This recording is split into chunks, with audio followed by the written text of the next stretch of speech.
Hello, everybody. Welcome back once again to the Crew First Culture podcast. My name is Jeremy. Thank you very much for joining us today. Today's special guest, Adam Maiers, is on with me. How you doing, Adam? I'm doing good, man. Thanks for having me on. No problem. You are actually somebody that I've been looking forward to talking to for quite a while, just because earlier last year, going through everything that we all went through, I kind of came across some of your stuff and I felt a connection with you because I was kind of in that same boat, at least what I felt like you were in, as far as I wanted to do something. The opportunities weren't as easily accessible as they used to be, and so just trying to find something to get outside and do. And I spent a lot of time just training on my own, just doing something. Feel like I wanted to grow or learn something every day, and sometimes that meant I was doing it by myself. And so, uh, with that being said, give us a little bio of yourself. I know that you have the Engine Zero label attached to you, so kind of tell us a little bit about yourself, where you're at, your fire service, and we'll get into let's just save the Engine Zero stuff for later. But give us a Okay. bio of yourself, and we'll go from there. Okay. So let's see. Born and raised in Wyoming, and then after college, I moved down to Colorado. Man, I've had a kind of a weird career track. I worked for the Schwinn Mountain Bike Company with their professional race team, and then after they kind of went bankrupt and moved to Ohio. And nothing against Ohio, but I just couldn't move to Ohio with them. I got a job in the real world. I did that for like 7 years, working for a big environmental engineering company. Went all over the US doing crazy stuff, and then realized that, man, I hated living out of a backpack. And so I decided I needed a change. And one of my buddies from my hometown was a volunteer where I grew up. And he was trying to get on a career job in my hometown of Casper. And so talking to him, we went and did some climbing trips together. And through those talks, he talked me into looking into volunteering to see if I liked it, because I definitely needed a change in my life. And so I was living in Golden at the time, and they had a really good volunteer department there. So I applied, went through their interview process, got picked up by them. And man, a lot of people, I don't know if they ever find it, but that profession that just clicks with them. And the first day I walked into the firehouse, nervous as heck, didn't know a soul there, didn't know what to expect, and just had an awesome captain take me under his wing. And just, man, that first day was so much fun. There was so much to learn, so much to get better at. Man, it changed my life. And from there on out, I was hooked, like hook, line, and sinker. And so I volunteered there. And then once I got off probation there, that's when it hit that I really wanted to pursue it as a career. And so I started testing all over the Denver metro area. If anybody's from that area, they had the Dr. Cog, which was just horrifying. But I took that a bunch of times, tested with all the big departments over and over and over again for 3 years, volunteering the whole time. And then finally got picked up by a tiny little department on the southeast side of Denver called Cunningham. They no longer exist. They got taken over by South Metro, which is really good for them. But Cunningham was, dude, the little diamond in the rough department on the south side, surrounded by big departments. They played with the big boys. A lot of really, really good firefighters there. So learned so much more from those guys. We trained a lot with South Metro, which is a fantastic department on the south side of Denver. Did that for quite a while. Still volunteered at the same time. So I was bouncing back and forth, doing both. which was really good for me. But it was starting to take its toll on the family. We had 2 young kiddos at the time. And then my folks, who, still live here in Casper, they were getting older, and me and my wife sat down and we're like, at some point we're going to have to take care of them. Cause you can only go to so many old folks homes before you're like, I don't ever want to put my folks in an old folks home. And so we decided to move back to Casper. And so I came up here, got on the county department first, and then from there waited till the testing process and switched over to the city. So, and then I've been here ever since. So how long have you been there? It's 16. I've got like 16 years, I think, in the fire service or so. I kind of blank out at the beginning. I forget like exactly when I started, but it's around 16 years in the fire service. I've got around 6 here in Casper right now. So gotcha. Yeah. Well, good deal. So like I alluded to earlier, you've got your name attached to Engine Zero. It's something that I would like to hear more out of. I've seen videos that you've put out, and actually, like we talked about a little bit before we push record, I actually saw you kind of, I don't know if you want to call it a lecture or what, during a online conference last year, and really enjoyed a lot of the videos you were putting out. So talk to us a little bit about Engine Zero, kind of where that came from, the thinking behind it, and let's dig into that, because that's really, I'm really interested to hear more about this. Okay. You're not going to be too impressed because it was purely by accident. But when I left Colorado and moved up to Wyoming, we trained a lot in Colorado. Every day we were on shift, we were training and going over stuff. And so when I came up to Casper, I had that mentality, and it almost gets beaten into you. And so I wanted to just keep training, and different departments do things different. That's just the way it is, and you can call me a square peg in a round hole, I guess, when I came up here. And so I wanted to train all the time. And, a lot of guys, when, they had their fill, they were done.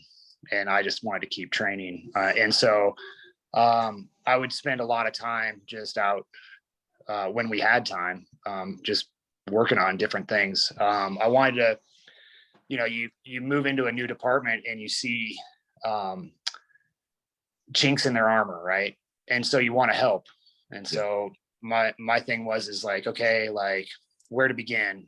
Forcible entry is easy. It doesn't require a whole lot other than a couple of props, and they had the blue door. So we started working on that. And then that led me to start building props in my spare time around the station, and then just going out and practicing on those. But through the course of all of it, then that led to hose. There wasn't a whole lot of outside training being brought in. And there was a bunch of really great outside training hitting the nation, really. Nozzle forward was starting to kick off. You had some guys in small time, I guess, training cadres all across the nation. And so going to a couple of those, and then also supporting some of the ones that were in Denver, or in the Denver area.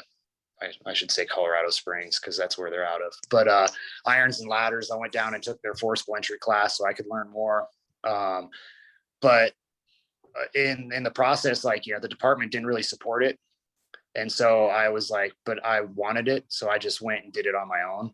Yeah. And I think a lot of guys, and I don't blame them, like they feel like the department should pay for that stuff. But at the same time, this is a profession. Like if you want to be better at it, at some point you're going to have to put your own money down to get better at it. And the thing is guys do it all the time. They buy stuff for themselves. Like they buy themselves a leather helmet, or they buy themselves a radio strap, or they buy them their own tool, right? Whatever that tool is. They're always spending money to get better for themselves. And then they look at training and they kind of get like, oh, well, I don't know, that's a big ticket item. And for me, it was a no brainer. I was like, I would like to go to that. So I went. And through all that, I learned new skills that when I came back, my job didn't do those, right? Like you go to nozzle forward and you come back, and if your department didn't go to nozzle forward, your department's not doing nozzle forward. If it's not supported by the administrative staff, like it's not happening. So like I wanted to work on those skills that I learned.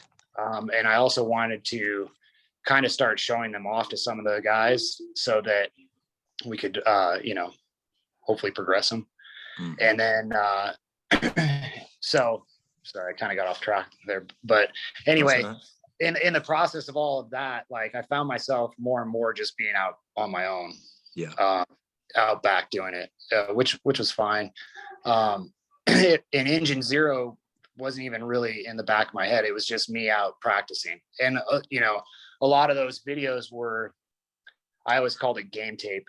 I had a pretty good backing in sports when I was growing up playing hockey. And so, and then it doesn't matter what sport you're into. When you see really good athletes in sport, they're constantly studying that sport.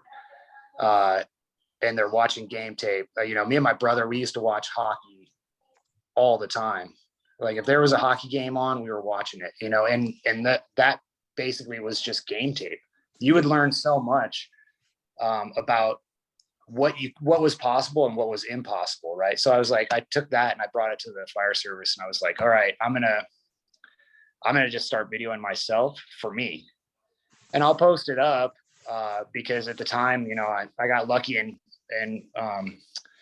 was able to talk to Gary Lane for a while, and we became really good friends in that process. And so we would kind of go back and forth sharing videos of us training so that we could learn from each other as well as learn from watching those. And then I was like, well, maybe if I just post them, people can look at them and realize like, hey man, like here's some dork from Wyoming out back, doing God knows what, like, sometimes he's got hose in his hands, sometimes it's a photo of him doing forcible entry. Sometimes, it's a video of him, falling over with a bunch of hose on him or whatever the case may be. But like, I would try to take real world things that happened to either friends or myself on the fire ground, and I'd take them back to the station and try to work through them so that for me, when I was on a fire ground and it happened, let's just use the tripping one, for example. You're stretching hose and you trip with the hose. Like how are you going to fix that situation when it becomes a complete mess? And how are you going to do it fast without having all those emotions of being angered, embarrassed, right?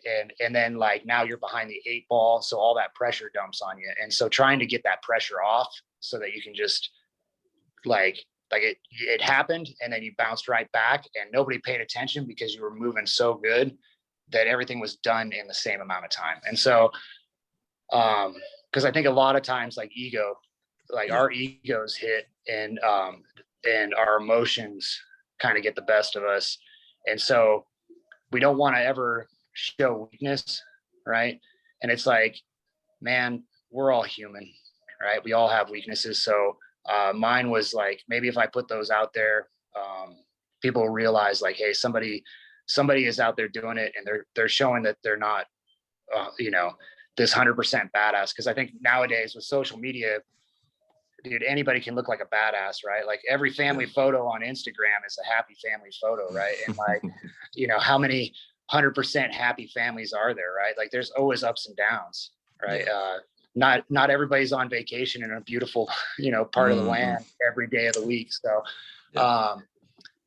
so anyway, so it was kind of trying to open that up. And so this is the long-winded version to get to Engine Zero. Oh, it's all right. But one day I built a hose prop for a class that I was helping Brian Brush with.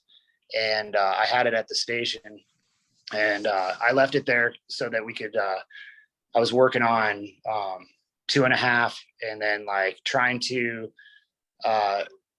work on hose loads for the department. And anyway, it was sitting in the bay. We were either at a class or on a call, and one of the neighboring stations came by, and my buddy on that engine, they were covering our station, and he walked in, he saw the prop. So he took some painter's tape and just put on the side of it E-0. And so like, and didn't say anything, right? So they go back to their station. We come rolling in, and I'm grabbing the Plimo vent for the engine, and I look over and I saw it, and I just started laughing, and I was like, that son of a gun, like, got me. And so I called him up, and I was like, dude, that is hilarious. Like, well played. And then I was like, and it's brilliant. So it was on there in tape, and I was like, man, it's really catchy. I really like that for some reason. And so I went over and I spray painted over the top of the tape, and then peeled the tape off, because I was like, I want it to last. And I was like, it's pretty funny because it's not any engine. It's just a prop. It doesn't go down the street, right? It's not getting washed every morning. I was like, but it is like a non-existent engine, right? And so engine 0 fit it perfect. And so anyway, long story short, after that, it kind of sat idle for a while, and I continued to do what I did. And then eventually it just kind of clicked that like maybe I could help the fire service and help people understand that, like, just because nobody wants to go out with you, or you're out there by yourself, that you couldn't just go out and train. Yeah. And do it on your own. If you want to be better, nobody's going to make you better. Like, you have to do it on your own. And so that means getting out and doing it, getting off your ass and just going out and doing it. And the thing is like, and I'll put this caveat in, again, we're all human. We're all fallible. We all have ups and downs, right? Like, there are days I go into the station and it's everything I can do just to get through the day, right? Let alone go out and start working on this stuff. And so there's days that it doesn't happen. There's weeks that it doesn't happen. And then all of a sudden it's back on again, right? Mm-hmm. And the thing is that everybody's got to realize you roll those waves, right? There's highs and lows, and those highs, like, you take advantage of them and you go out and you work your ass off till the wee hours of the night, and then come back in. So anyway, that's kind of how Engine 0 started. And then I wanted it to be, I created an ethos. I have it written down somewhere. I think it's actually on my phone, which is probably going to be hard for me to find it for you. But anyway, because I'm using my phone right now. But anyway, I wrote down like an ethos for me and for Engine 0. And I wanted Engine 0 to be a call sign for all those guys that were maybe they're struggling with their department, maybe they're struggling with their crew, maybe they're just struggling internally because they want to be better and they feel like they're not, right? And so Engine 0 is kind of that call sign for them, right? Like, you can do a hashtag search of Engine 0, right? I took myself off Facebook, but I'm still on Instagram, and like, you can do that hashtag, and like, there's a bunch of people that post a bunch of stuff that have Engine 0, and it's them out doing stuff. Yeah. And so hopefully that will help them. It was something that I picked up from Fields. I picked up a couple of things that I think about all the time, and like, from Aaron, and I can't thank him enough for him. But like, one of the biggest ones was like, you weren't born into this profession, you were built. The question is who built you? I think that is a very, very deep question. And I the more I think about it, the more I see it, like, in different people, like, oh, I know who built you. Oh, I don't know who built you yet, but I can help build you. Yeah. Right. And so like, those older guys, you can see how they were built, right? The guys with seniority, you can see how they're built. You can kind of understand them a little bit better. The younger guys, they haven't been built yet. right? Or they're in the process of being built. So whatever you add to them is going to have a lasting effect through their career. So build them right. Yeah. And so I think about that one a lot. That was a huge one. I'm trying to think. I got off track again. Sorry. That's all But right. you know, because that one is a huge one for me. Was the who built you part. Yeah. But I'll do another one here in a little bit. But anyway, sorry, I should have wrote it down. Anyway, and that's that's what happens. My brain. That's all right. But that's a big deal right there. Just really that story. And I say that because and this isn't just me. I hear this all the time from other people as well that have podcasts or do any kind of social media thing to where you're kind of starting to represent something. Is people just start reaching out to you with the same story over and over again. You know, I am a firefighter that wants to do things. I want to train. I want to learn. I want to grow. But nobody in my crew wants to do it with me. You know, I have an officer that is shunning all of that, or I have administration that won't allow this or that. And it's just over and over and over and over again. Right. And these are the things that we need to kind of steer them to, you know, just, you know, your stuff, what you're putting out. You've mentioned several really good names so far: Gary Lane, Brian Brush, Aaron Fields. You know, these are the people that you need to go check out, you know, check their stuff out. And at the bottom line, you don't have to have a crew out there with you. Is it great to have a crew out there with you? Absolutely. That's the Right. goal. But for me, you know, we have a hydrant right in front of the station, right in front of the firehouse. And there've been a lot of days where it's just me with 100 feet, an inch and 3/4, or, you know, 100 feet, a 2.5, and just Right. flowing off of a hydrant. Is Yeah. that the proper way to do it? No. I mean, there's better ways to do it, but is it something that I can grow and learn from? Definitely. Absolutely. And Well, and so that's the that, thing is, yeah, go ahead. yeah, sorry, I No, interrupted you. no, Apologize. no, go And ahead. that's the thing is, like, you know, that's the beauty of the hydrant, right? There's always excuses, right? There's the excuse, well, we can't take the engine out of service. Okay. Yeah. Well, I get that. Like, I totally understand. Like, we can't have, you know, 1,000 feet of hose out and then drop a structure fire. That's, you know, irresponsible of us. I totally understand. Yeah. But that doesn't mean that we can't find end arounds, right? And that's where, like, props come in. You know, like, I built that hose prop so that I could stretch off of something that resembled a hose bed, and then I can work on my stretching, right? Tying into the hydrant, or just practicing, you know, there's the other one of, like, well, how much benefit is there practicing in a parking lot? And it's like, there's a ton. Like, the tactile stuff that you get when you have a hose in your hand and you're flowing, and your ability to make that hose do what you want it to do, right? Like, it has to start somewhere, and it has to start basic. You can't just throw yourself into a burning house that's, you know, full of garbage and God knows what else people put in there, right? And expect your mind to really dive into the weeds, right? Yeah. Because your mind can only take so much input before it starts compartmentalizing things. And a lot of the stuff that it compartmentalizes, it throws into the back, right? Because it's trying to figure out what's the most important at the time, and it's focusing on that, and it's throwing the rest of it away. And so if you're thinking that the only way you're going to get really awesome training is by, it has to be absolutely real 100% of the time, or it's got to be the real deal, right? And that's where you learn, right? It's all experience based off of real fires. It's like, that's great, don't get me wrong, those are awesome, and those are great learning opportunities.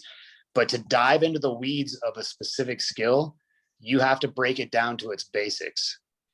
And those basics get broken down in a very basic environment. And that can be a parking lot tied into a hydrant. I've learned more from a hydrant and 100 feet of 1 3/4 than I ever did in any burning building I went into. Yeah. Like my ability to handle hose has gone up exponentially because of it. And the thing is like, you learn those basics and then you can start to advance it.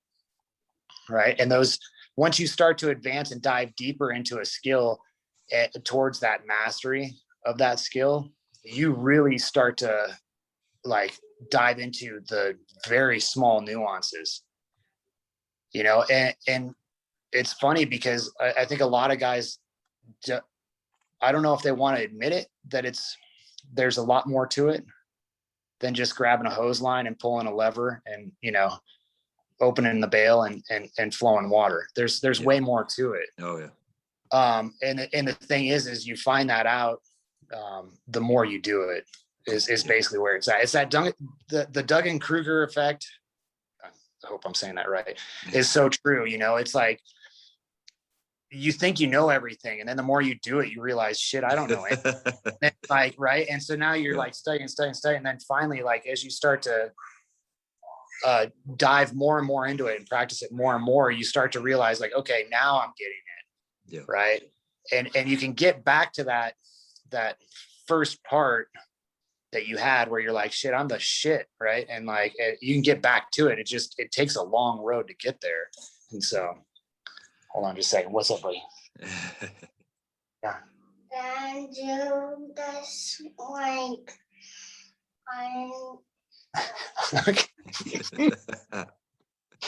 grab a snack, buddy.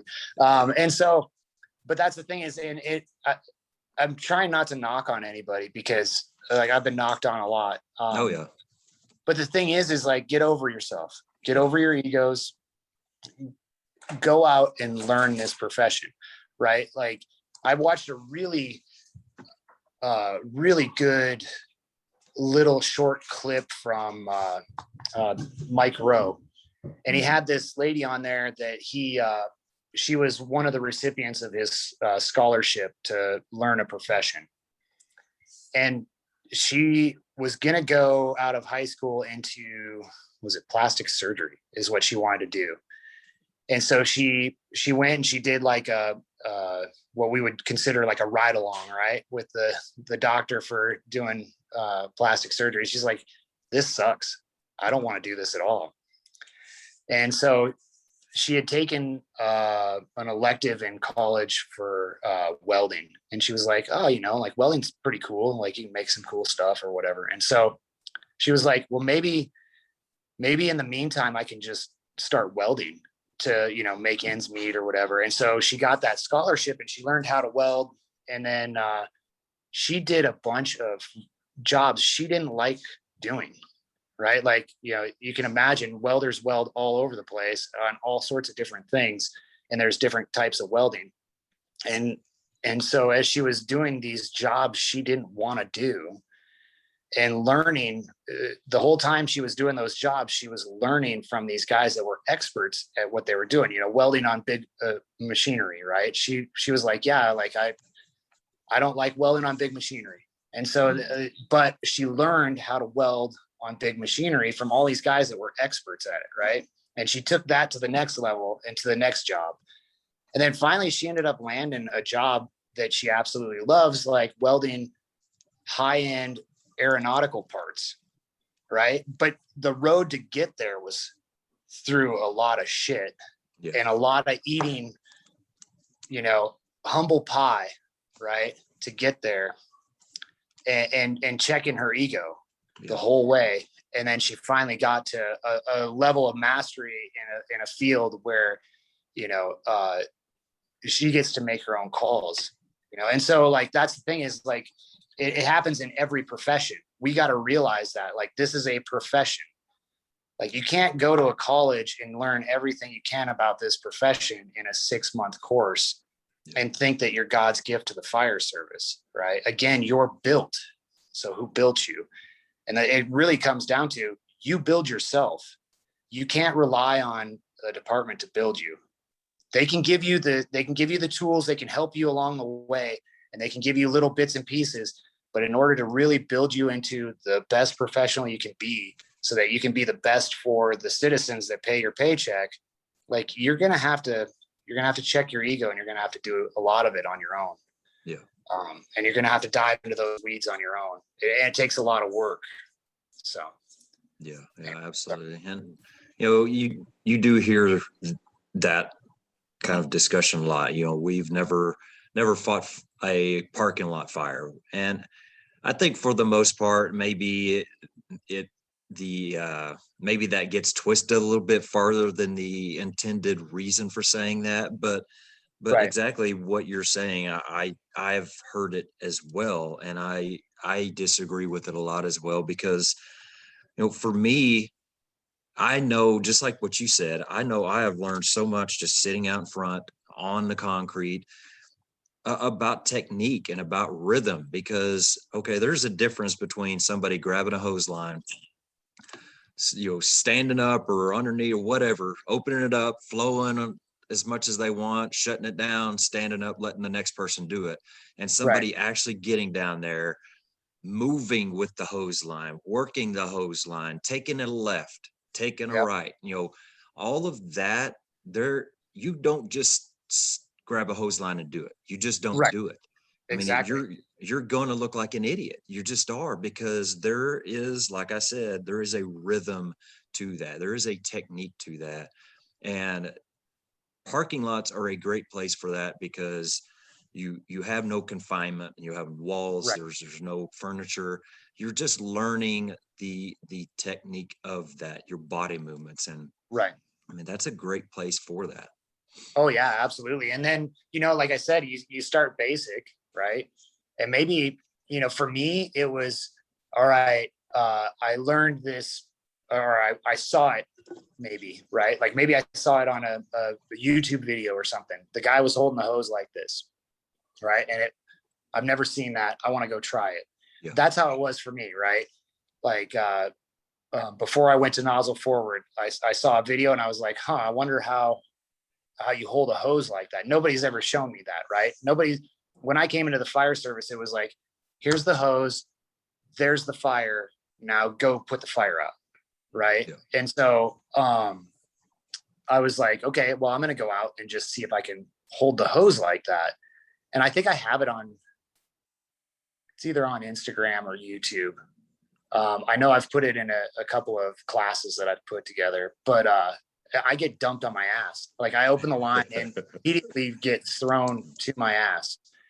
And and man, talk about a slice of humble pie, right? Like you're just like, holy cow, like that they make it look so easy, right? And everybody says, oh man, this is the best way to hold a hose line, right? And so you're like, okay, I'm gonna go try it. And then you get dumped on your ass and you're like, man, I must really suck. And so but that's kind of how it started.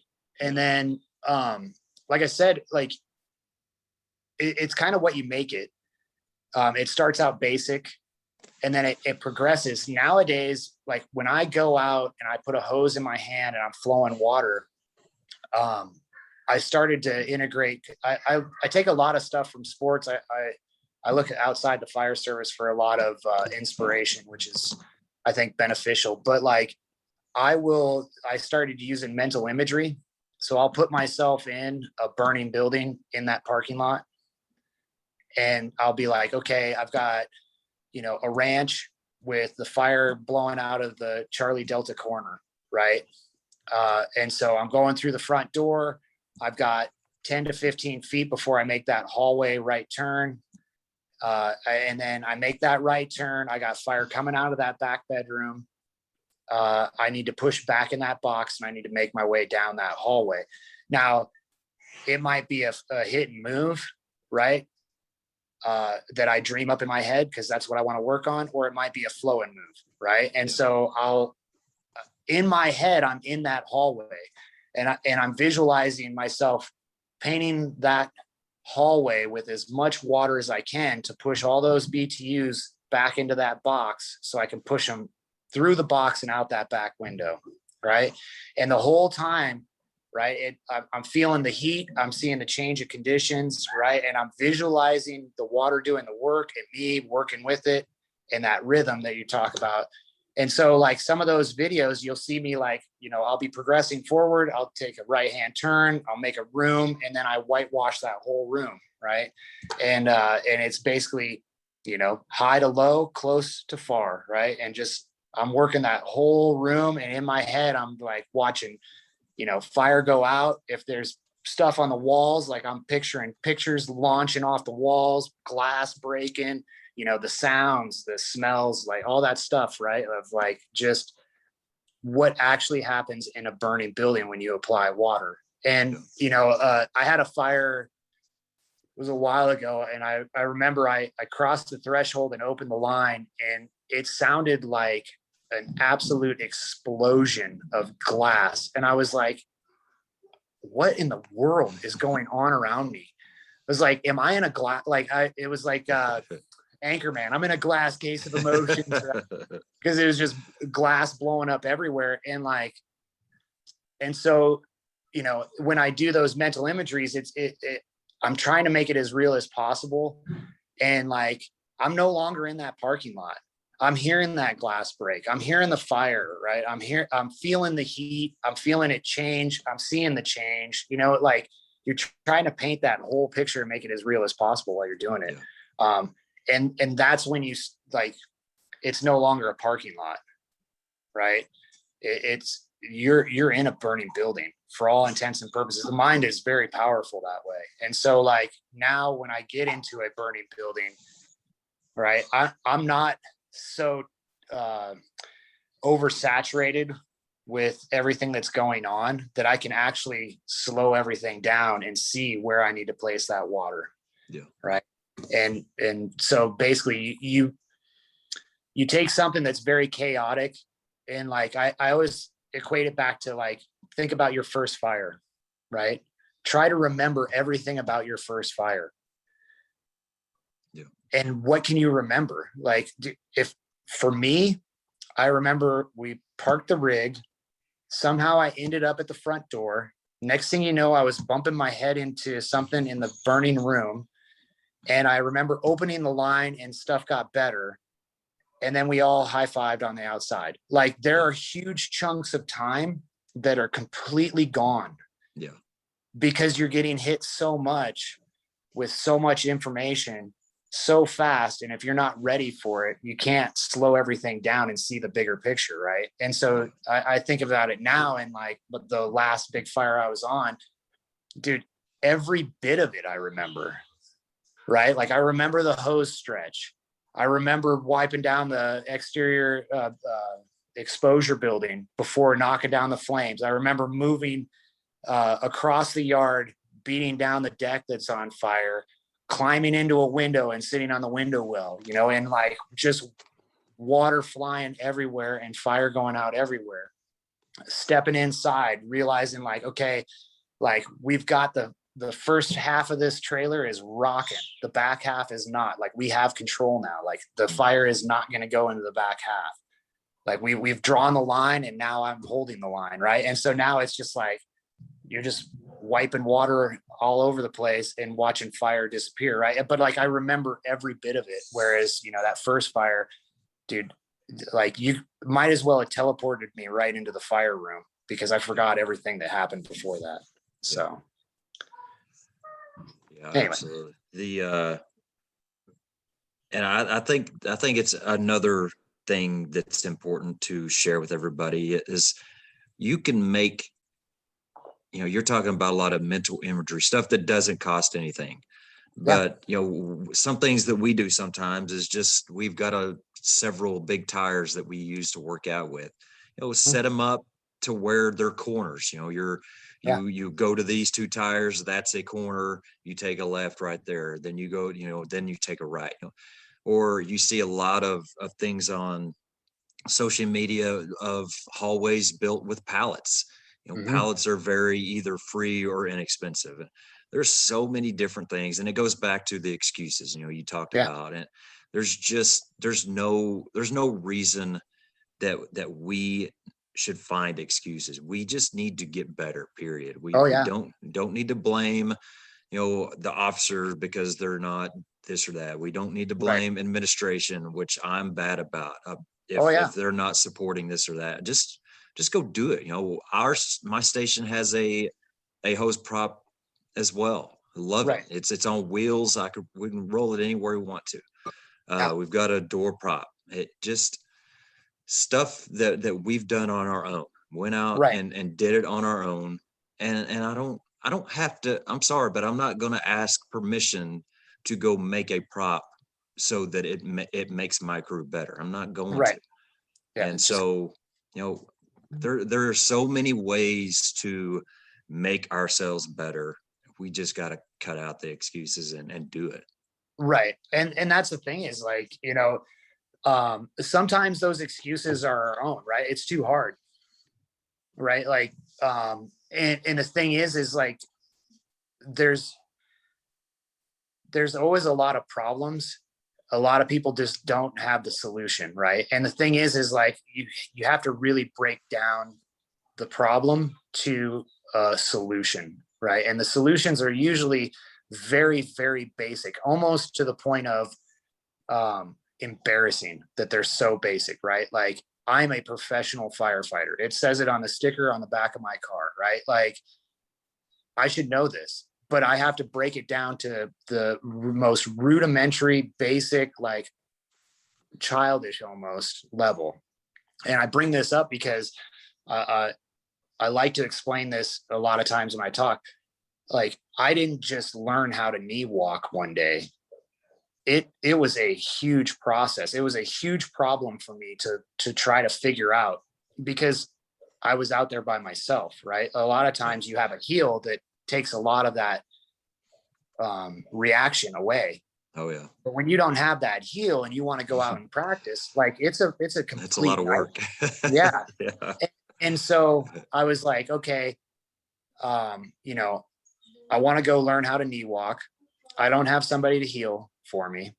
It's just me out here. Like, how am I going to do this? Because every time I open the hose line, like, I can't do anything other than hold that hose line. Right. Yeah.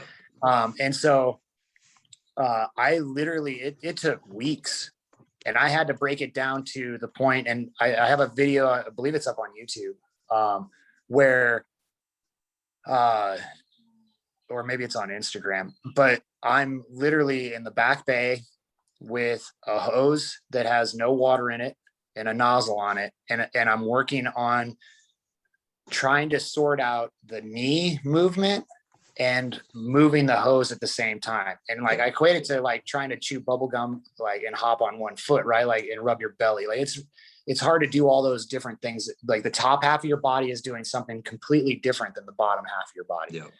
And if you try to do that with a charged hose line, flowing water right out of the gates, like, it's going to be so frustrating, because I know for a fact it was frustrating for me. I was pissed. I was like, dude, it can't be this hard. Yeah. And it took, like I said, weeks to break my mind into figuring out how to make those two things work at the same time. And I had to take away everything other than a dry hose and a nozzle to do it. And then once I got that down, I added water to the line for the weight, and I did it with that. And then finally, towards the end, I would tie into the hydrant, but I had a gate valve, and I would gate it down. And I slowly built up that nozzle reaction. Yeah. So that I could finally get it to where it was appropriate and I could actually do all of it. Right. But it was a process of breaking all of that down, and many frustrating days of just like, holy shit. But the second it unlocked, like, now it's hard for me to even remember all of that frustration and stuff. And to think that like it was that hard, because I finally unlocked it. I built the neural pathways to tell, the upper body to do this and the lower body to do this at the same time. And then I took it from there, and I was like, well, I wonder if I can do it with 2.5. Right. Like, if I can do it with 1 3/4, man, what would it say if I could do it with 2.5?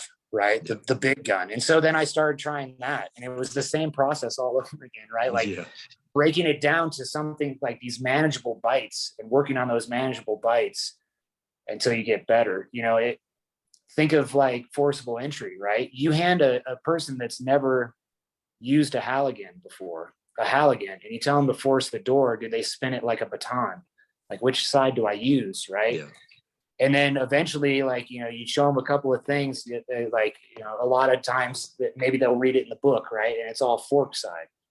So they know the fork side really well, but then you're like, yeah, try the ads. And like, again, they're spinning the baton, right? And it's that progression. And then eventually, like the guys that force a lot of doors or, are really good at it. There's a guy that we teach with at Brothers in Battle. He's so damn smooth with that tool. It's like watching art, it's like watching a professional, dancer move. You're just like, dude, there's rhythm to it. There's power to it. There's all this awesome stuff going on. You're like, holy cow. Like, I want to be that good at that. Right. Like, so hold on just a second. Oh, yeah. Yeah. So Yeah, that's kind of what I was alluding to earlier about, being a huge difference between, somebody that just jumps down, opens up a nozzle, jumps up, lets the next guy do it, and actually getting in there and learning that stuff, because I'd have a hard time believing that the vast majority of the firefighters anywhere could get down on a hose line and do what we're talking about doing effectively, especially if they aren't in it doing it right. regularly, because it's hard. It's Oh, hard yeah. work, absolutely hard work. And especially if you're talking about doing it yourself, that does, and it makes me laugh when you were talking about that whole process, because that's kind of how I feel too. It makes me feel like I don't know what the heck I'm doing, because I'm struggling just to move this line. Yeah. And it shouldn't be this hard. But then you got to think, well, I'm not going to be in a fire doing this by myself. Right. Obviously Correct. you're going to have backup. It's never, if it's that hard in a fire, things are wrong, because Right. that backup person is a very, very important person. Oh, unbelievably And important. if things are hard for the person on the nozzle, then that guy needs to be addressed. But anyway, that's always the process of mentally, is like, I feel like everything I watch on internet is so much easier than actually doing it. And so it's just funny. Listen to you talk about it. You got to realize, like, again, it's just like the photos of all the families, right? Like at the beginning of our conversation, right? Like, it's always the good stuff, right? Yeah. Like it's like, we're at the Bahamas and like everybody's got smiles on their faces and pina coladas in their hands, right? What you don't see is the countless hours that it took to get to that, right? Yeah. I try to show in a lot of mine, like some of the mess ups, right? Like some of the, I try not to edit out a lot of that, because I want people to know, like, like there's failure in there. There is a lot of failure, and people need to realize that, like, failure is where you grow the most. Yeah. You learn way more from failure than you do from your successes, right? Oh, yeah. Your successes are like, damn, that felt great. And then you're like, you have that high for a little bit and it's gone, right? Failures, like, and this will kind of lead into some more Engine Zero stuff, but like all of my failures haunt me until I can correct them. Yeah. And so, and others people's too, right? Like I'll talk to guys and they're like, just one example, right?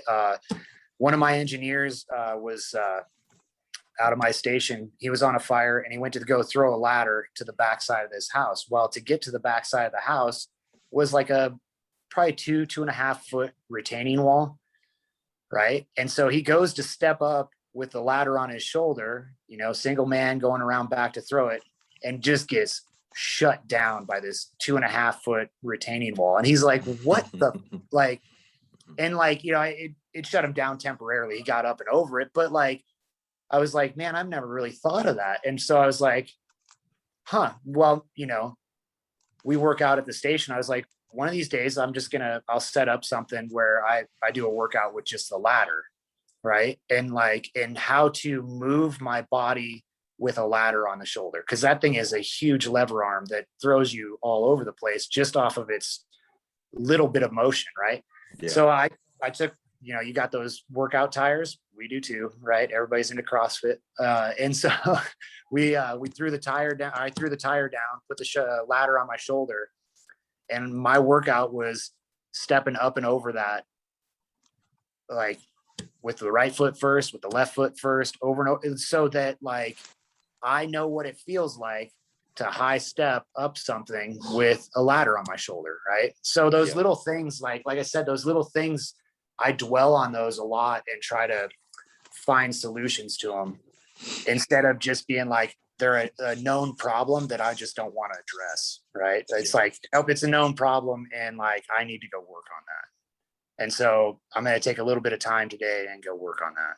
Yeah. So, which leads me into, we were talking last night via text about, the stretch log. And then, I was like, I put together a journal.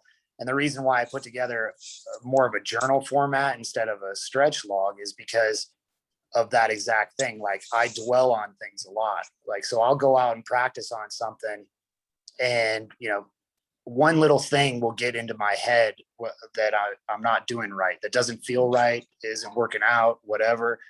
And the journal allows me to go back in, write down exactly what I was trying to do and what was hanging me up so that I can like go back and work on those things and allow my mind to like get it out there so that like it can solve that problem and find a solution to it.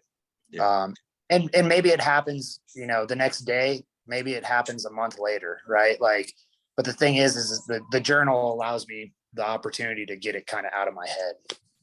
Yeah. So no, I will say for sure that I appreciate, you were talking about the mess ups and posting the mess ups, that's something that I totally agree with. And I think is just not, it just doesn't happen very often. And do I post all my mess ups? Absolutely not even close. I'm not trying to say I do, but I do try to put some of that stuff in there because, that's part of it. We don't want people to get frustrated because they aren't getting these things figured out in a kind of in a time frame that they think they should, because all they're seeing is the positives that people are putting out there. It's good to know that these people are messing up too, and it was a process for them too, and all that. So I love that. I really think that it's important to share a little bit of both, share some of that. It takes a lot of humility to do that, obviously, but it's important. Yeah. And like, I always, and maybe I picked this up from Lane, but like working on those mess ups, right? So like tripping on the fire ground, right? Like every firefighter I know, like, cause I know what goes on in my head, right? And maybe others are different, but we're all human, right? And we all don't want to look like a fool on the fire ground, right? And so like that tripping on the fire ground, like, dude, you're going to get your balls busted back at the station if you do it, right? So it's always in the back of your head, right? Nowadays everybody's got a cell phone. They're always videotaping stuff, right? To post, and everybody loves, the videos of somebody getting smacked in the nards, right? Like it's we love watching people, have these little mess ups, right? Yeah. And the thing is like those mess ups, it's not the mess up that we should be worried about. It's how you pick yourself up afterwards and continue the mission, right? Because lives are on the line. So like I take that and like I think about it a lot, and I'm like, okay, because I did it in a class when we were in Harrisburg. I was doing the demo for the DIY class, and I ate shit doing the demo. And I mean, my helmet went 15 feet one way. The hose just exploded into this pile of mess. right? And like, I pick myself up. I don't even really know where I'm at anymore because like I basically did like a couple of back rolls, pick myself up. I'm like, shit, where the hell's my helmet? Gotta go retrieve my helmet, gotta go, and I feel like such a boob, right? Like I'm supposed to be here instructing, right? And I'm supposed to be the guy that has this shit dialed, right? And Murphy stepped in and I tripped and it was a yard sale, Yeah. right? And so like, dude, I beat myself up over that for a long time. And that's when I was like, all right, like, what it feels like, that there's a problem when it happens, right? Like, how are you going to fix that problem?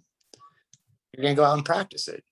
You're going to go out there and legitimately trip over shit with hose on your shoulder over and over and over again until you feel comfortable with it, because it's very uncomfortable.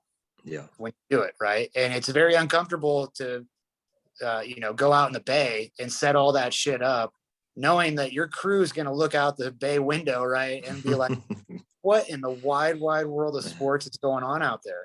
Why is he tripping himself and yard sailing all this stuff, right?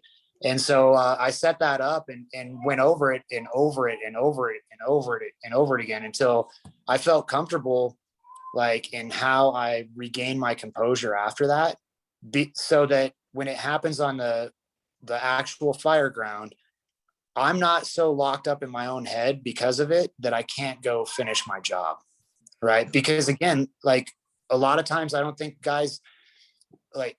humans really like to think about the bad things, right? And the fire service has a lot of bad things. Yeah. And those bad things are, when you're going to a burning building, there is always the potential someone is dying. Yeah.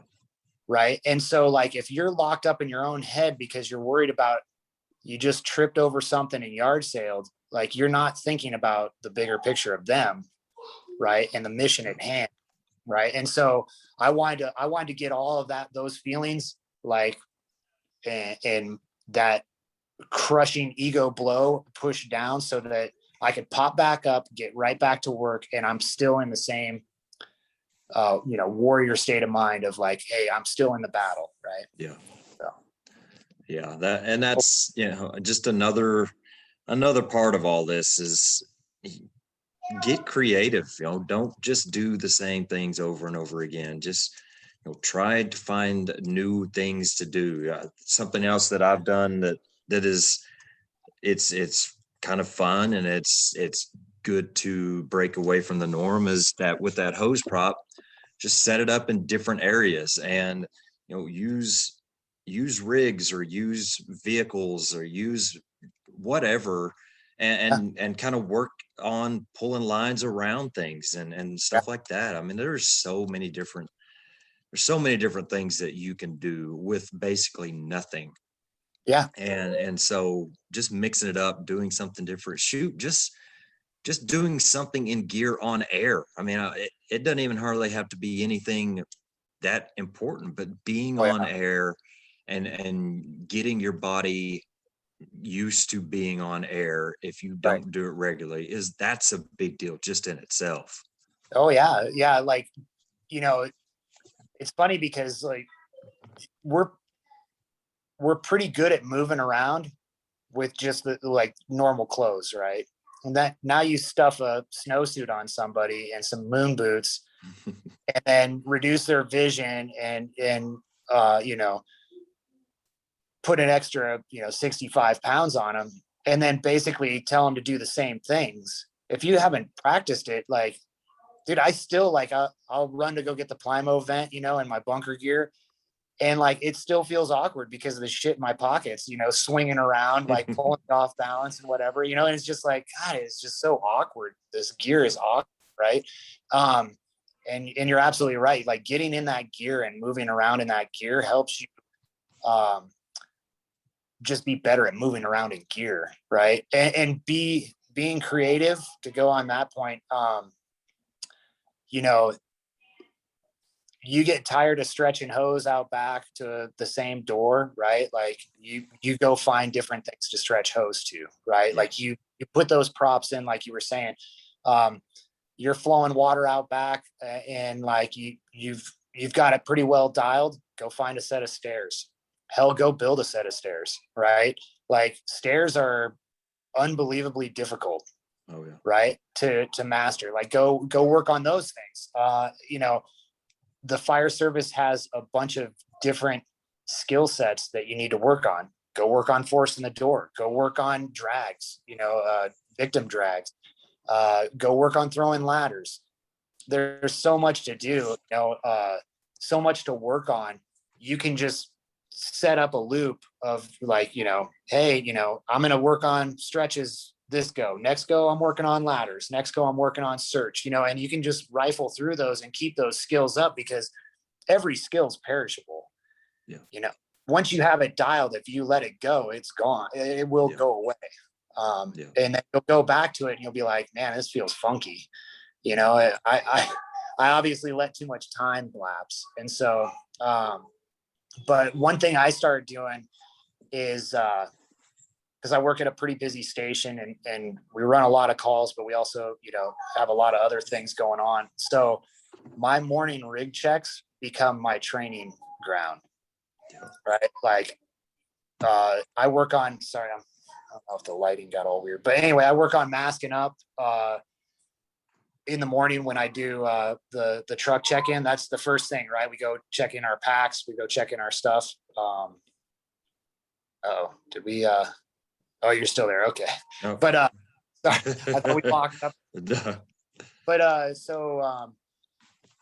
but yeah, like I'll throw my gear on. I work on my masking up drill, right?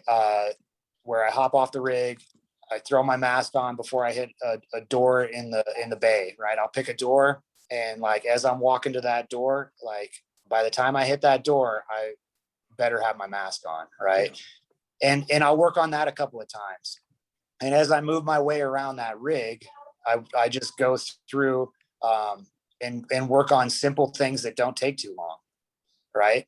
I throw a ladder every morning that I come into the station. It doesn't matter, rain, snow, sunshine, wind, whatever. I go out and I throw that ladder. When I go to check in the saw, I go out back, and instead of just firing it up and setting it on the ground and allowing it to idle its way through life, I go out and I put myself on a roof. I pick where the fire is. It's off to the right. It's off to the left. I think about how I'm going to walk across that roof. You know, I think about the guy that's sounding for me, and then I make my cut. Right. And all of those things, are just repetitions over and over and over again. I don't think about my saw cuts anymore. Just, you know, like I just start moving, and I can start to think about other things like, oh, yep, like I got good smoke showing from this vent hole, you know, like, or fire's blowing out of it. We need to punch it down, you know, punch down that drywall ceiling or whatever it may be, and really get into that compartment. Like all those things I can start thinking about, because I'm not thinking about, oh, I got to think about how I do this cut. Like the cut becomes automatic, and now I can think of other things. So, but all those things, dude, those are morning reps. And every day I come in, I get at least one, if not more reps of all of those things. And so, you know, over the course of, you know, think about just 10 years, how many times, how many reps you get of all those. Like, you know, I used to not like throwing ladders. Now I don't think about it. Mm-hmm. The ladder becomes so easy, I don't even think about it. And the thing is once it becomes easy, you can start to realize like some advantages and disadvantages you have with a ladder, right? Yeah. Like what are the disadvantages of throwing a ladder like this or moving a ladder like this? What are some of the advantages? Like you start to realize that like that there's more to that ladder than you know, right? And so the new guys, I always love, like it blows their mind when you stand that ladder straight up and walk away from it. You know, just like, what, like, is somebody going to foot that ladder, you know, hold that ladder? It's like, no, it'll hold itself, man. Like everything's got balance. Like you know, you got to figure out how to move that ladder so that you can find the balance with it. So, yeah. Anyway. Yeah. You talked about kind of, if you don't stay up on something, you're going to lose it. And that is one frustrating thing, I think, is because we there are so many things that we have to know and have to be able to do. And it's just not feasible to be great at every single thing at the same time, because by the time, just like you said, by the time you get solid in one area, well, crap, it's been a month since you did this thing over here. And Yep. so I go do that. And it's like, no, I'm not starting completely over, but I'm definitely not at the level that I was, when I was doing it all the time. Yeah. And it's just so you're just constantly chasing something, it feels like. Right. And I think for that, I've really kind of started focusing on basics, just like sports, you got to be good at the fundamentals. And so Right. like pretty much everything we've talked about, that for me as a station officer means we're going to focus on hose line management stuff. We're going to focus on forcible entry, focus on search, and we're going to focus on ladders. Those four things. Right. Are there other things that we need to know how to do? Absolutely. But if I can condense it down to those four main categories, I feel like those are the biggest areas of impact that Right. we have. So we're going to at least be good in those areas. And I think that's a way to maybe manage it a little bit better, so you don't get lost in the vastness of everything we Oh yeah. are capable of doing. Right. And that's the thing is like there's so much to the fire service and more added daily, it seems. But the biggest that like, yeah, you hammer the basics for what we're signed up for, right? We are firefighters first and foremost. We're not high angle experts, right? We're not swift water experts. We're experts at firefighting. That's why they pay us, like, Yeah. right? To go put the fires out and get people out of burning buildings, right? The rest of it, like, yes, like we need to be proficient in it, but we don't have to be necessarily experts in it. Yeah. Right. But those are the things that we kind of focus on, right? Because we think that like, oh, the fire side of it's easy.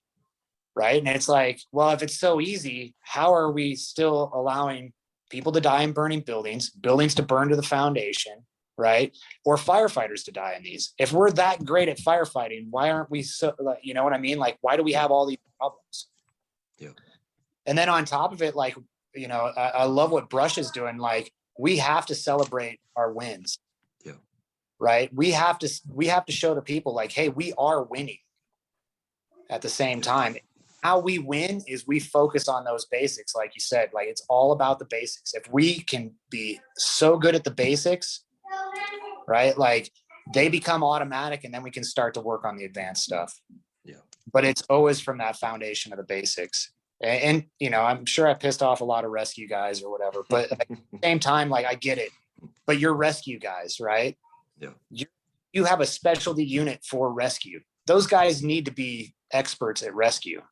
I'm on an engine. I need to be an expert at firefighting. Yeah. Right. I would expect a truck to be expert at trucks.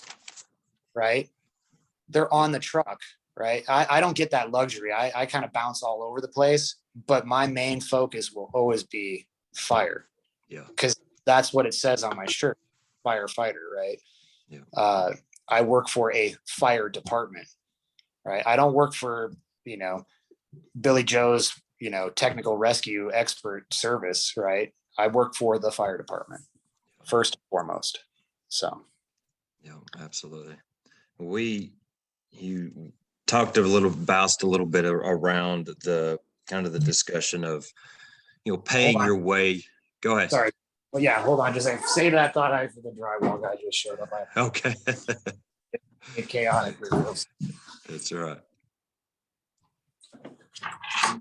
You want to grab me from the back? Yeah, go ahead, bud. All right. Chaos, dude. Oh, that's all right. Life, there's always something going on here as well. So don't. Oh, dude, it's so funny. So yeah, I apologize to interrupt you there. And I might end up moving. Yeah, you guys can just come and go. Come on, Yuki, inside. That's what I was worried about. I didn't want to escape. Hey, come on, let's go. Inside. I got a blind dog here. Come on. Inside, buddy. Let's go inside. Come on. Oh boy, and there goes the other one. Come on, inside. Gasper, come on, let's go. Gasper, come on, let's go. Hey. Oh my gosh. Sorry, buddy. You're right. Come on, inside. Inside. Let's get up in the back. The front one was just fun. Yeah. Gasper, come on, inside, dude. You hard-headed dog. Let's go. There we go. All right, you guys are good. Come on. All right, I'm gonna move because it's gonna get really loud. Okay. As they come in and out the back door. So anyway, guys, get back to it. Oh, all right, there we go. Might be quiet here. So anyway, where were we? I was talking about you had mentioned a little bit earlier about kind of the mindset of not wanting to pay for classes, not wanting to pay for conferences and things like that. And I got to be honest, I've kind of went back and forth on that through my career, and have had the mindset of, well, that should be paid for, and overtime should be, all that. And, it is what it is, whatever. But at the end of the day, now I can't help but feel like if it's something that I feel like it's important, if it's something that I feel like I want to do because I think it's going to help me grow, help me learn, then I just need to do it. And I definitely don't need to wait on admin or training division or whatever to tell me it's okay to make myself better and it's okay to become better as a leader. I need to be doing that on my own. There's no excuse or no waiting to do it. And so that's kind of, I just wanted to bring that up. Yeah. And, I get both sides of it. I totally understand it. Yeah. It becomes a personal decision for you. Yeah. Based on your values and what you hold important. And I totally and I'll never knock anybody for not doing it. Yeah. Or doing it. It doesn't matter. The thing is if you want it, you can also just make it happen. Right. And how you do that is, you bring in training, just do it on. Right. So, here in Wyoming, we haven't had outside training for a long time. And a couple of us got together and we were like, you know what, let's just put together a conference. Let's bring the training in. And if the department supports it, great. If they don't, great. We're doing it. Yeah. And we'll do it on the outside. Right. And we'll bring it in. And so, yeah, we got a conference coming up in the middle of May here in Wyoming. And dude, it's going to be awesome. It's going to be great for the firefighters of this state, as well as whoever comes from out of state. And the thing is, there's another quote from Gary Lane that I really like is you can either wait out experience or you can seek it out. Right. And so if you wait it out, right, you could go an entire 25-year career in the fire service and only have a handful of fires to draw your experience from. Yeah. Right. Or you can go seek out experience from all these people that are out training or teaching. Right. And there's good and there's bad, like anything in life. But if you find the good ones, right, you seek them out, you gain so much more experience from the lessons they've learned, right? The stuff that they're teaching you, the little, for lack of better words, tricks of the trade, right? You seek those out, that makes you better, right? Well, if you're not getting, nobody's going to pay for it. And you want to hold that line of hey, somebody needs to pay for it. Somebody needs to bring it in. Guess what? Why don't you? Right. If not you, who? Right. Who's going to help everybody get better? Because that's the thing is I think a lot of times we don't realize we're all in this together. Right. From the newest firefighter all the way to the chief, we are all on the same team. It gets muddled a lot with the, personalities and whatever. But the thing is we should all want everyone to get better, and like it, I think it becomes hard in the fire service sometimes, right? Because trust is such a big thing. And once trust is broken, to look around and be like, I want you all to get better. Yeah. And if you want to get better yourself, you should want it for everybody else as well. Like you should want, I'll use Fields again. Knowledge is power, right? But if it's lorded and hoarded, it's divisive, right? Yeah. And you should be sharing that knowledge. And, as much as you want to be the guy that has all the knowledge, right? And the one that everybody comes to for all that knowledge, like that's very divisive to the rest of your department. Like you should want everybody else to have that knowledge as well. You should be giving it out freely. When you go to these places and you learn something new that can help everybody on your department, bring it back and give it out. Right now, is everybody going to receive it? Probably not. Yeah. Right. But you shouldn't lord it and hoard it. Right. Yeah. You shouldn't be like, well, I know something you don't, and I ain't going to tell you. Right. And then something bad happens to them and you could have helped them. Right. So anyway, that makes any sense. I kind of went off there. Oh, no, that's, I say it quite a bit is that's how we're going to make the fire service better is, these conversations of people reaching outside of their crew, their department, whatever, joining together, networking, finding like-minded firefighters that will also want to do better, because most people aren't lucky enough to be in a crew full of people that want to do better, full of people that want to grow.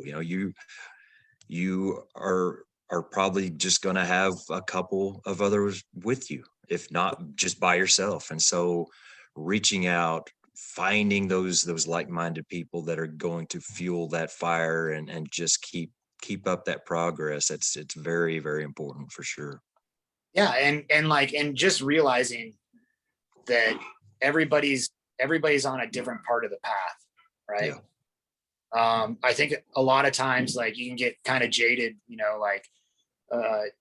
if you're the younger guy, it's, those senior guys, and then if you're the senior guys, you're like those younger guys. Right. And what we need to realize is we're all on the path. It's just, we're all on different parts of the path. Right. Yeah. Because those senior guys were young guys once, and they were hard hitting, get after it guys. Right. And now like they're at that senior stage of their career. They don't need to be the hard charger anymore. They play a different role. Right. Now some of them play it good, some of them play it bad. That's life. Right. But at the same time, we're all in it. We're all on the same path. We're just at different stages. They have different things going on in their life, right? Everybody has something going on in their life that they're not telling the rest of their crew about, right? Yeah.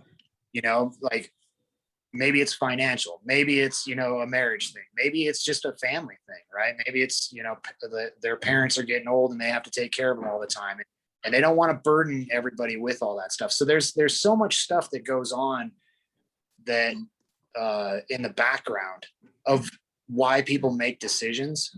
Right. And I think what the fire service needs more of is empathy in that, of just realizing like, hey, like, Dave over there just snapped at me. Right. And like, Dave's usually a pretty mellow guy. Like, it's not that he hates me. Maybe he has something else going on in his world that he's just a little bit more on edge today. Right. So instead of just casting Dave out and being like, Dave's just an asshole and I don't ever want to talk to Dave again, we should have that empathy to realize like, hey, they're just there's something going on, and maybe he doesn't feel comfortable talking about it, and maybe that's why he's acting that way, and I need to just realize like what if I was in his shoes, type of. So having that empathy for the guys and gals that we work with is huge. And just caring, right? Like trying to care that they get better and to help them get. And that's, that's kind of what Engine Zero morphed into, was like, zero ego, zero excuses. It remove the ego from it, right? Like, I'm not any better than you. I'm not any better than anybody I work with. I am just another key player in the team, right? And we all have strengths and weaknesses. Because if everybody was like me, dude, it would be the most ridiculously boring fire service, right? Like, all we would do is stretch hose and flow water and like, work on all this stuff. And like, we wouldn't have any, we would all be like automatons, right? Like everybody would be the same. We'd all be robots. Yeah. And what makes it great is that we're all different. You bring strengths that I don't have. Yeah. Right? And vice versa. Hopefully my help your weaknesses, right? And we all get better together. I like to usually end a lot of the trainings that we put, because I help with Brothers in Battle and a couple other guys, training groups, but and I got this from a great podcast called Find Mastery, which I use a lot to just for outside of the fire service input. And one of the things is his name's Michael Gervais that runs it. But one of his big sayings is be the tide that lifts all ships, right? And like, I'm sure he got it from somewhere else, but like any quote, right? It's so hard to find the. But anyway, be the tide that lifts all ships. Yeah. Like if you can start to try to do that as an individual in your organization to lift all those ships, right? And to get everybody to become better, right? Think of what your every department could be this diamond in the rough, right? It just needs a little bit of polishing. And once you get that crusty layer off, right? Or whatever it may be, right? You polish it up a little bit and you're just like, you're the shining example. Well, what does that do to the departments around you? Damn, those guys are good. Yeah. We want to be that good, right? And so basically everybody starts to rise, right? Because they come to you and they're like, dude, how did you guys, like, you guys are awesome. Like, can you guys teach the class on that? We watched you guys do whatever on last fire, or you guys kicked ass on this last training, right? And then they want you to help. And so you help them. They get better, right?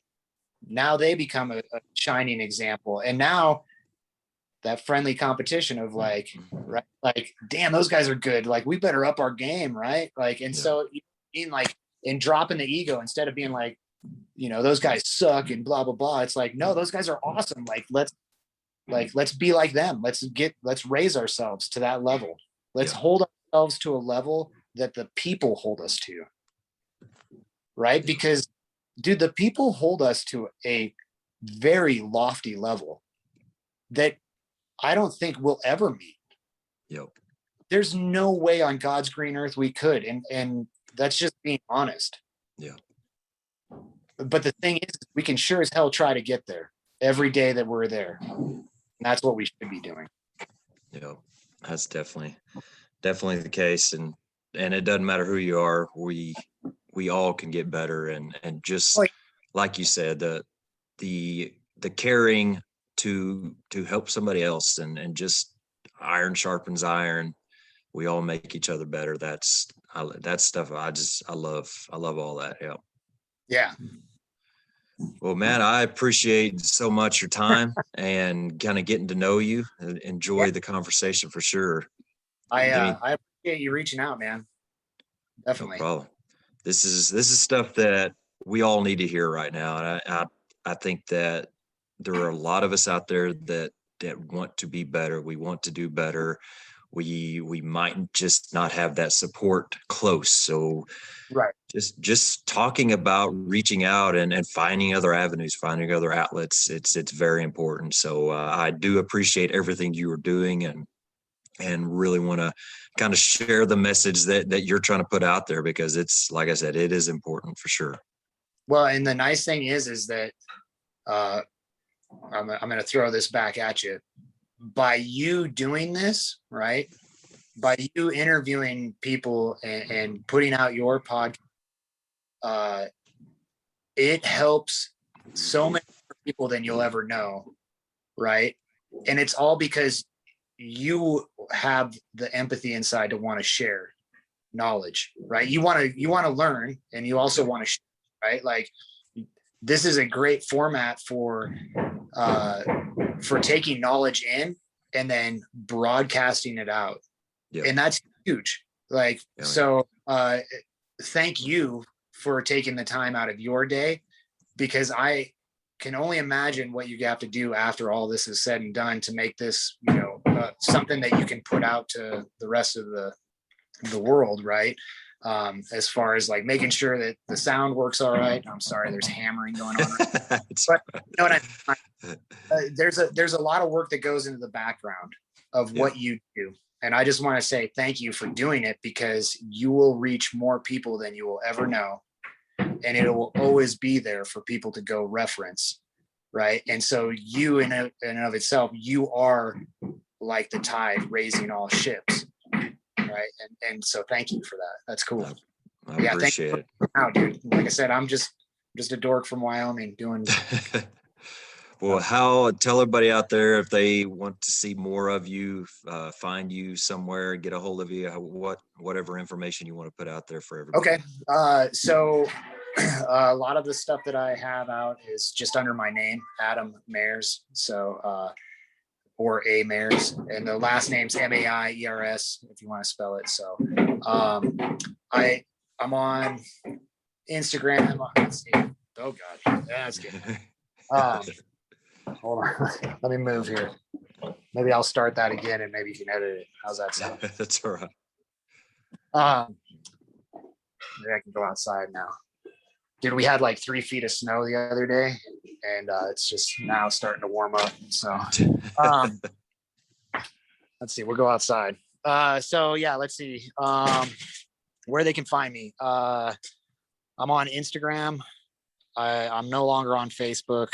I took myself off of Facebook for a lot of reasons. But anyway, for Instagram, I'm under either A Maiers. I've separated out my firefighting stuff from or tried to on Instagram. So I'm like, if you want to see photos of like old photos and old videos of my firefighting stuff, it's under A Maiers. But a lot of the newer content's just going to be me and my family. And then, but I'm also under Engine Zero Actual, because somebody took Engine Zero, which is kind of cool actually. But yeah, so it's Engine Zero Actual on Instagram, and then the rest of it's under just my name, Adam Maiers, or A Maiers, and it's YouTube. I've got a channel on YouTube, and then one on Vimeo. So, and they might have some of the same videos. I tried to move a bunch to Vimeo for a while, and then but yeah, so anyway, Sounds that's how good. Yeah, dude. And if anybody needs to reach out, just they can try to hit me up through Instagram, and I usually contact back. So all right. Well, again, I appreciate your time. Yeah, dude. Everything you're doing, and look forward to what's to come. So thank you. Yeah, I appreciate it, brother. You be good. All right. We'll see you later. See ya.